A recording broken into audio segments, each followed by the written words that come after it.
Bonjour à tous. Stéphane Brisson, conseiller bovin-viande à la Chambre d'agriculture de la Loire et responsable de l'équipe élevage. Donc, je vais faire une introduction sur l'adaptation au changement climatique dans le département de la Loire. Donc, avec un rappel du contexte. Donc, tout le monde s'est aperçu du changement climatique. On voit qu'il est en marche. Hein. On a une hausse des températures d'environ 4 degrés en moyenne sur un siècle. Donc on a l'impression que ça va se poursuivre dans les années à venir, avec une pluviométrie qui reste à peu près au même niveau en moyenne, avec des écarts bien sûr d'une année sur l'autre, mais surtout une répartition différente dans l'année. C'est ça qui est important, c'est-à-dire que de moins en moins d'eau l'été, un peu plus l'automne, et comment dire, un climat qui devient plus favorable l'hiver, donc où l'herbe continue à pousser l'hiver. Ça, c'est ce qu'on verra plus tard. Et puis les accidents climatiques, ben, on est bien placé pour le savoir. Vu qu'il y a beaucoup d'écarts de température, on a de plus en plus d'orages, on a des sécheresses, de la grêle, etc., etc. Au niveau des plantes, ce qui est important, c'est que forcément, il y a plus d'évapotranspiration. Donc les plantes manquent d'eau pendant de nombreux mois. Ce qui fait qu'on a des conséquences sur la pousse de l'herbe, des cultures, et puis par voie de conséquence, l'impact sur les élevages, qu'on va voir ensuite. Alors au niveau du département de la Loire, nous on fait partie d'un programme qu'on appelle le programme AP3C, adaptation des pratiques culturales au changement climatique, donc qui a débuté il y a 4-5 ans et puis qui cherche à mettre en lumière l'évolution des températures et de la pluviométrie jusqu'en 2050. Donc là on tombe bien parce qu'on est à période des foins. Donc on s'aperçoit que les foins sont de plus en plus précoces parce que l'herbe pousse déjà l'hiver. Donc la mise à l'herbe, elle sera avancée encore d'une semaine. Bon, pour l'instant, on est plutôt autour du 10-15 mars dans le secteur. Donc on considère qu'en 2050, on mettra à l'herbe à partir du 4 mars, en année normale. La première coupe d'ensilage sera plus précoce, encore une semaine de gagné. Hein. Pour l'instant, on est autour du 1er mai, là on sera au 21 avril. Les foins seront avancés de 10 jours, donc environ le 15 mai. Alors le foin, ici on fait du foin sur à peu près 15 jours, 3 semaines. Donc là c'est du foin à 1200 degrés jour. Et normalement l'optimum entre la quantité et la qualité. Et la production globale d'herbe sera diminuée de 10 à 30%. Donc une année sèche, on sera à 30% de réduction de production d'herbe à l'hectare. Et une année normale, on sera quand même à moins 10% par rapport à ces années-là. Ça, c'est important. Ça veut dire qu'on ne pourra pas nourrir le même nombre d'animaux avec la surface actuelle. Alors bien sûr, nous, on n'est pas favorable à la diminution du cheptel, hein, même si elle se fait toute seule. On est plutôt favorable à l'utilisation des surfaces, donc que les éleveurs utilisent les surfaces laissées par ceux qui partent à la retraite. Et surtout récupérer des terrains qui soient proches du site d'exploitation, ne pas se disperser. On aura plus de risques d'échaudage des cultures et les récoltes seront avancées de 15 à 20 jours. Le gros souci pour les éleveurs, ça sera la période d'arrêt de pousse de l'herbe en été. C'est qu'on estime qu'il y aura 45 jours sans aucune production d'herbe. Ça veut dire que là, il faudra nourrir les animaux ou éventuellement, comme dans d'autres régions, les rentrer en bâtiment. Ici, on n'a pas trop l'habitude de rentrer les animaux l'été. Ça fera peut-être partie des réflexions des années futures. La réussite aléatoire des dérobés, ça on l'a bien vu. On n'a aucune plante qui pousse sans eau. Donc on peut toujours faire le pari de semer, mais s'il ne pleut pas, on n'a rien qui pousse. L'automne favorable à la pousse de l'herbe et au semis. Donc ça, on le voit bien, c'est que les semis de céréales se feront souvent un peu plus tôt. Le semis d'herbe, on a le problème parce qu'on sème souvent fin août, début septembre, à une période où il n'y a pas encore beaucoup d'eau. Et puis, chose importante pour les éleveurs, il y a de l'herbe l'hiver. Donc, est-ce qu'on est capable de l'utiliser? On a bien vu en 2022, 2021, on fauche encore jusqu'à la Toussaint. On récolte des fourrages qui sont très humides. Est-ce qu'on ne peut pas les faire pâturer plutôt par les animaux? Alors avant de parler des cultures, et on parlera du métail avec Julien Fortin tout à l'heure, l'essentiel pour s'adapter, c'est, quand on est éleveur bovin, forcément, c'est le troupeau. Alors on répète toujours un peu les mêmes choses, et moi j'y tiens, c'est conserver des animaux qui soient productifs. C'est-à-dire tous ceux qui ne produisent pas, il faut les réformer au plus tôt. Donc maîtriser la reproduction, faire vieillir les animaux qui produisent. Une vache qui peut avoir 12-15 ans, si elle produit toujours des veaux de qualité, on peut la garder, au contraire. C'est intéressant. Conduire des lots homogènes, c'est plus facile de gérer le pâturage ou les rations. Baisser l'âge au premier vélage, en charolais, on est encore beaucoup à 35-36 mois. Et on est souvent, dans le nord du département, on est en vélage groupé, donc on a du mal à passer en vélage à 30 mois, qui est pourtant intéressant pour cette race. Et puis le vélage à 2 ans, qui est quand même réservé à ceux qui ont un bon potentiel génétique et une alimentation raisonnée. Ça résonne, ça tombe bien. On peut aussi améliorer le prix de vente en fonction de la période, en fonction de la conformation, choisir des circuits courts, travailler sur la qualité des animaux. Au niveau de la production fourragère, alors là on est dans un secteur, le Rouennais, le chargement moyen il est 1,15. Donc on n'est ni extensif ni intensif, hein, on est vraiment raisonnable de ce côté-là. Donc vous voyez l'exemple d'un troupeau moyen dans le secteur du Rouennais, on est à 65 vaches sur 85 hectares d'herbe. Si vous avez 100 hectares d'herbe, vous descendez le chargement à 1. Donc pour l'instant, on est plutôt autour de 1,15 et progressivement, on considère qu'en 2050, on sera dans ce secteur autour de 1 UGB à l'hectare. C'est-à-dire qu'il y aura agrandissement des cheptels pour la même production de fourrage. Ne pas oublier que dès que les animaux manquent d'herbe, il faut leur en amener. Hein. On commence toujours par les fourrages, paille, foin, et après déconcentrer les minéraux.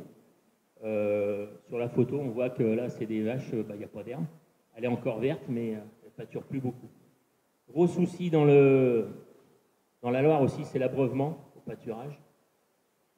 Est-ce qu'on a des sources suffisantes, des ruisseaux, ou est-ce qu'il va falloir emmener de l'eau? Donc c'est un des soucis d'exploitation sur laquelle on se trouve, on en reparlera cet après-midi. C'est qu'on n'a pas assez d'eau accessible pour les animaux. Bien sûr, si on veut conserver les animaux au pâturage l'été, on a tout intérêt à garder les arbres pour qu'ils soient à l'ombre. Et puis entretenir les haies, pas forcément comme on le faisait jusqu'à présent avec des haies basses, mais essayer de faire monter quelques haies pour protéger les animaux. Au niveau conduite des surfaces fourragères, donc, ce qu'on observe depuis quelques années, c'est une mise à l'air plus précoce, du pâturage qui devient un peu plus intensif, soit du pâturage alterné, soit du pâturage tournant, et puis des récoltes au bon moment. C'est-à-dire que maintenant, il n'y a plus de date, c'est de l'observation, c'est les degrés jours qui comptent. Et quand on est au bon stade, on fauche. Sans forcément toujours chercher le rendement. Diversifier les prairies, ça peut être intéressant, avec des espèces plus résistantes à la sécheresse. Les métailles, on en reparlera, des dérobés, de la luzerne, quand on a des terrains qui sont adaptés au niveau pH. Quand on veut passer les sécheresses, on sait qu'il faut augmenter la surface fourragère sans augmenter le cheptel. En fait, ce qu'on observe, nous, dans le département, c'est que les surfaces moyennes augmentent, mais le cheptel aussi. Donc, on est toujours à peu près au même chargement. Donc, il faudra être vigilant là-dessus, ne pas trop charger. En moyenne, ça n'empêche que les parcelles qui sont productives, il faut garder un bon niveau de production. C'est-à-dire soit les fertiliser. Alors, bien sûr, on a déjà la matière organique, hein, le fumier lisier. Irriguer quand c'est possible. Et puis, essayer de sortir le maximum de rendement dans les parcelles qui sont les plus riches. On en vient toujours à la même chose, c'est qu'un éleveur, il a intérêt à anticiper, donc à faire son calcul de bilan fourrager au fur et à mesure des récoltes de l'année pour savoir s'il en a récolté assez. En plus, on est dans un secteur avec des animaux qui sont de plus en plus lourds, avec la génétique, l'alimentation. Donc les besoins ne sont plus les mêmes qu'il y a 10 ans. Alors, si on continue comme ça, disons qu'en résumé, avant, il y avait besoin de 2 tonnes de matière sèche par UGB pour un hiver, en charolais classique. Maintenant, on est plutôt à 2,2, 2,3 tonnes de matière sèche. Pour ceux qui sont en vélage d'automne, on est à 2,5. Et on considère que c'est l'augmentation du gabarit des animaux qui fait les besoins de stock. Donc, faire attention à ça. Quel est l'intérêt d'introduire des cultures dans l'assolement? On va dire comme les anciens, ne pas mettre tous les œufs dans le même panier. C'est-à-dire que quelquefois, c'est les céréales qui s'en sortent le mieux, des fois c'est l'herbe. Si on a de la luzerne, du maïs, on diversifie, on a plus de chances de réussir à alimenter nos animaux. L'intérêt des céréales aussi, c'est l'économie de paille achetée, forcément. Le département de la Loire est un très gros acheteur de paille, parce qu'on manque de surface dans le département. Et puis la paille, vous voyez, dans des bâtiments comme ça, on en utilise quand même beaucoup l'hiver. Et puis les céréales peuvent servir aussi en partie pour fabriquer de l'aliment à la ferme, pour engraisser une partie des animaux. On a montré avec nos enquêtes allaitantes que les exploitations qui étaient diversifiées, qui faisaient des cultures et qui engraissaient les femelles avaient de meilleurs résultats. Donc ça sera confirmé cette année avec la fin des visites, mais je pense qu'on aura encore les mêmes éléments. L'engraissement des femelles paye toujours, en tout cas dans la Loire. Au niveau des céréales, on n'est plus obligé d'avoir des céréales pures, bien sûr. Les éleveurs ont intérêt à rajouter de la protéine, donc en faisant des métailles, en mélangeant éventuellement des espèces, pour éviter l'échaudage. Ne pas oublier, alors je ne parle pas de l'agroforesterie ici, parce qu'on n'est pas encore, comment dire,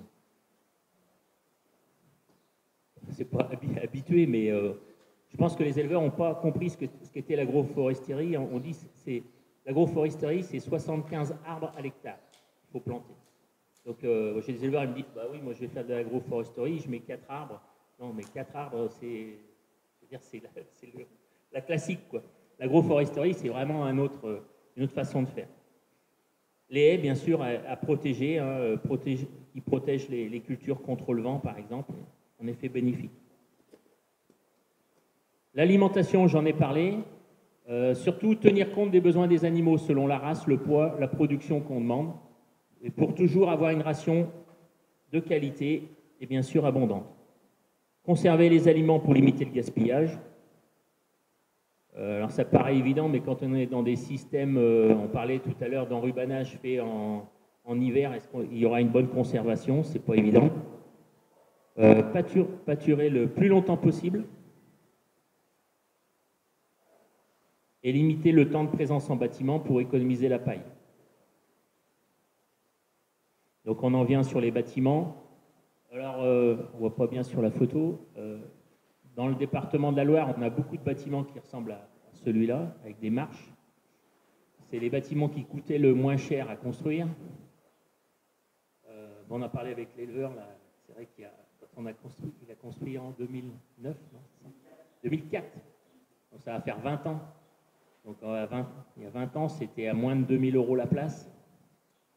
On a presque doublé maintenant, quoi. On est plutôt entre 3 500 et 4 000 € la place pour des bâtiments comme ceux-là. Donc, voilà.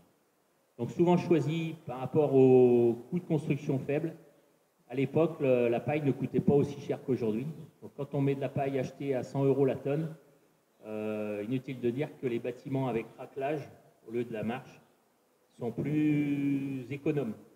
Au bout de 7 ans à 10 ans, on a payé le système de raclage. Donc, ce qui fait que dans le département, on se pose beaucoup de questions.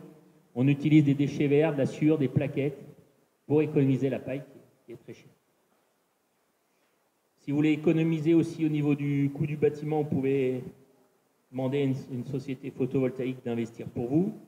Ça peut réduire la charge. Ou si vous avez les moyens, bien sûr, vous investissez en panneaux photovoltaïques. Mais voilà, à vérifier vos capacités de financement. Récupérer les hautes toitures, ça peut être intéressant parce que quand on voit les mètres carrés dont on dispose, les vaches peuvent bien boire cette eau-là. Elles l'apprécient. Ne pas oublier qu'un bâtiment, il doit être lumineux, aéré. Donc là, on a un bon modèle, on va dire, de bâtiment qui respecte ça. Avec quelque chose qu'on n'a pas réfléchi quand on a installé des bâtiments comme ça il y a 20 ans, c'est qu'on considère en allaitant qu'on les utilise que l'hiver. Donc ils sont adaptés pour l'hiver. Si on veut mettre des animaux l'été, on va sûrement manquer d'aération. Donc maintenant, ce qu'on fait, on réfléchit à des bardages qui soient amovibles, en tout cas pour faire entrer de l'air dans les bâtiments. C'est plutôt les laitiers qui réfléchissent à ça parce qu'ils utilisent aussi l'été. Et puis pour conclure sur ma partie, c'est bien de parler technique, mais ceux qui me connaissent, ils savent que moi, il y a toujours l'économique derrière. Donc, faire toujours attention aux décisions qu'on prend, savoir les chiffrer pour savoir si on se met en danger ou pas, si on a les capacités de financement. Voilà, bien chiffrer sur quoi on peut travailler, calculer son coût de production. Il y a encore trop d'éleveurs bovins viande qui ne connaissent pas leur coût de production. Ne pas dégrader le BE, adapter les investissements, voilà, et réfléchir aux assurances climatiques qui vont devenir obligatoires dans notre secteur et partout en France.